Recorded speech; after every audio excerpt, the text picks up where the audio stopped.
Viral ಆಗಿರುವ ಕುಂಭಮೇಳ ಹುಡುಗಿ Mona Lisa Bhosle ಅವರನ್ನು ಸಿನಿಮಾವೊಂದರಲ್ಲಿ ಪರಿಚಯಿಸೋಕೆ ರೆಡಿಯಾಗಿದ್ದ ಚಲನಚಿತ್ರ ನಿರ್ದೇಶಕ ಸನೋಜ್ ಮಿಶ್ರಾ ಕೊಚ್ಚಿಯಲ್ಲಿ ಪತ್ರಿಕಾಗೋಷ್ಠಿಯಲ್ಲಿ ತಮ್ಮ ವಿರುದ್ಧ ಹೊರಿಸಲಾದ ಆರೋಪಗಳ ಬಗ್ಗೆ ಪ್ರತಿಕ್ರಿಯಿಸಿದ್ದಾರೆ. ಅವರು ವಿಡಿಯೋದಲ್ಲಿ ಜನರನ್ನು ಉದ್ದೇಶಿಸಿ ಮಾತನಾಡಿ ಆ ಆರೋಪಗಳು ಆಧಾರರಹಿತವಾಗಿವೆ ಎಂದು ಕರೆದರು.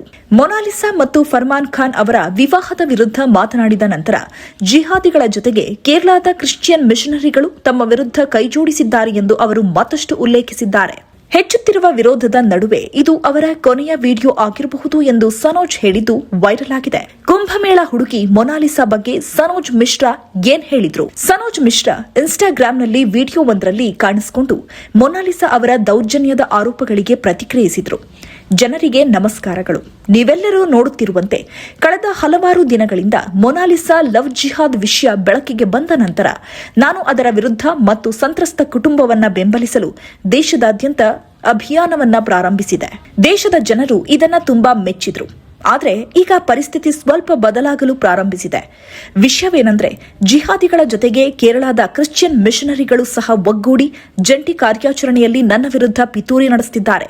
ಇಂದು ಆ ಹುಡುಗಿಯನ್ನ ಸಾಮಾಜಿಕ ಮಾಧ್ಯಮದಲ್ಲಿ ನನ್ನ ವಿರುದ್ಧ ಮಾತನಾಡಲು ಮನವೊಲಿಸಲಾಗುತ್ತಿದೆ.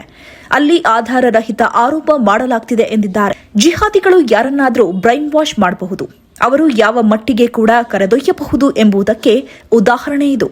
ನಾನು ಕಲಿಸುತ್ತಿದ್ದ ಅದೇ ಹುಡುಗಿ ಇವಳು. ನನ್ನ ಸ್ವಂತ ಮಕ್ಕಳು ನನ್ನ ಮೇಲೆ ಕೋಪಗೊಂಡು ನಾನು ಮೊನಾಲಿಸಾಗೆ ಏಕೆ ಕಲಿಸಿದೆ ಎಂದು ಕೇಳ್ತಾ ಇದ್ರು. ನಾನು ಅವಳೊಂದಿಗೆ ಹೊಂದಿದ್ದ ಬಾಂಧವ್ಯದ ಮಟ್ಟ ಅದು. ಇಂದು ವಿಷಯಗಳನ್ನ ಎಷ್ಟರ ಮಟ್ಟಿಗೆ ತಿರುಚಲಾಗಿದೆ ನೋಡಿ. ತಂದೆಯಿಂದ ಅವಳ ಜೀವಕ್ಕೆ ಅಪಾಯವಿದೆ ಎಂದು ಭಾವಿಸುವ ಮಗಳು ಮೊನಾಲಿಸಾ ಹೇಳಿದ ಮಾತು, ಆ ತಂದೆಯ ನೋವನ್ನ ಈಗ ನಾನು ಅನುಭವಿಸಬಲ್ಲೆ ಎಂದಿದ್ದಾರೆ. ನಾನು ಯಾವಾಗಲೂ ಯಾವುದೇ ಪರಿಸ್ಥಿತಿಯನ್ನು ನಿಭಾಯಿಸಲು ಸಮರ್ಥನಾಗಿದ್ದೇನೆ.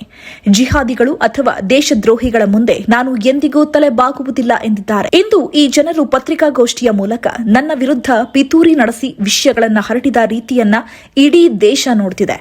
ದೊಡ್ಡ ಮಂತ್ರಿಗಳು ಅಂತಹ ವಿವಾಹಗಳನ್ನ ಬಹಿರಂಗವಾಗಿ ಪ್ರಚಾರ ಮಾಡುತ್ತಿರುವುದು ಮತ್ತು ದಿ ರಿಯಲ್ ಕೇರಳ ಸ್ಟೋರಿನಂತಹ ಪೋಸ್ಟರ್ಗಳನ್ನು ಬಿಡುಗಡೆ ಮಾಡುತ್ತಿರುವ ಕೇರಳದಲ್ಲಿ ಸನಾತನ ಧರ್ಮಕ್ಕೆ ಕಳಂಕ ತರಲು ಇದೆಲ್ಲವನ್ನ ಮಾಡಲಾಗ್ತಿದೆ. ಜೈ ಹಿಂದೂ ರಾಷ್ಟ್ರ ಎಂದು ಅವರು ಹೇಳಿದ್ರು. ತನಗೆ ಮತ್ತು ತನ್ನ ಕುಟುಂಬಕ್ಕೆ ಬೆದರಿಕೆ ಬಂದ ನಂತರ ಅಧಿಕಾರಿಗಳು ಇದನ್ನ ಗಮನದಲ್ಲಿ ಇಟ್ಕೊಳ್ಬೇಕೆಂದು ಒತ್ತಾಯಿಸಿದ್ರು. ಇದು ನನ್ನ ಕೊನೆಯ ವಿಡಿಯೋ ಆಗಿರಬಹುದು ಎಂದು ಅವರು ಕ್ಯಾಪ್ಷನ್ ನಲ್ಲಿ ಬರೆದಿದ್ದಾರೆ.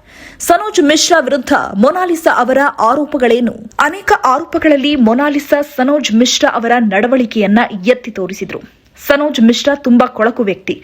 ಅವರು ಸಿನಿಮಾಗಳ ಹೆಸರನ್ನ ಬಳಸಿಕೊಂಡು ಯುವತಿಯರೊಂದಿಗೆ ಮಾತನಾಡ್ತಾರೆ, ಅವರಿಗೆ ಕಿರುಕುಳ ನೀಡುತ್ತಾರೆ ಎಂದು ಅವರು ಹೇಳಿದರು. ಮತ್ತಷ್ಟು ಸುದ್ದಿಗಳಿಗಾಗಿ ನೋಡ್ತಾ ಇರಿ ಪಬ್ಲಿಕ್ ನ್ಯೂಸ್ 24x7. ಇದು ಸತ್ಯದ ಧ್ವನಿ.